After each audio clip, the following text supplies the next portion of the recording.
It is a beautiful part of Australia, and we will continue to celebrate it tonight. Of course, here in the wonderful halls of the Bundy Distillery. We'll sample some of their product in a few moments as well, lawyers permitting. But I want to introduce you to two people who are great mates of our show and great representatives of this part of Australia. Give it up for freshly re-elected Keith Pitt, Matt Canavan. Lads, hello. There you go.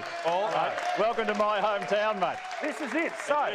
So tell me about, again, I don't want to do politics. We've done enough of it. Australia's bored right now, and no doubt you lads are too. Tell us about representing this area, the types of things that it demands, and maybe the people around the country need to learn about places like Bundaberg, that as much as we love Bundy rum, there's more than Bundy rum happening in Bundaberg. Oh, there's all sorts of things here. I mean, anything from your food produce, whether it's lychees or avocados or macadamias or sugarcane or Bundaberg rum. And manufacturing here is really starting to rebuild as well. We've seen processing facilities at Macadamias Australia, which is renowned, and it's actually sent around the world. These are great products that come from Bundaberg, and it drives jobs, it drives our local economy. And mate, if you want to move somewhere, this is the place to be. Bloody oath. It is the story of Queensland, isn't it, Matt? Where as a statewide representative, where these little pockets on the map have got huge punch way above their weight, don't they? Absolutely, Paul. And sometimes we feel that people don't quite understand what the regions provide. But I think people are starting to see the consequences of these sort of areas not going well. I mean, if you look around the world right now, there are actually food shortages emerging. Now, we are so lucky in this country to produce a surplus of food, but we've got to support our farmers. We've got to make sure they don't get crushed with red tape.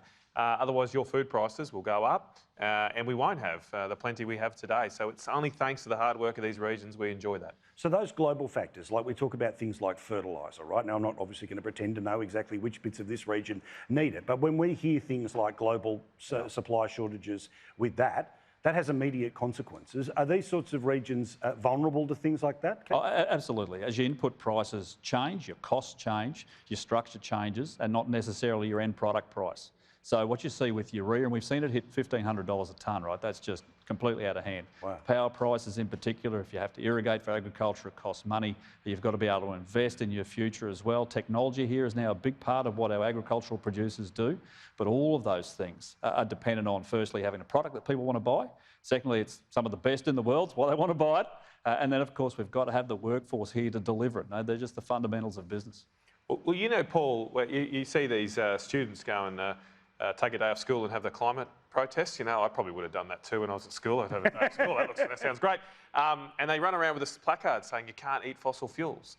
Well, they obviously haven't learnt that much at school, because about half of the world's fertilisers come from fossil fuels, mainly gas.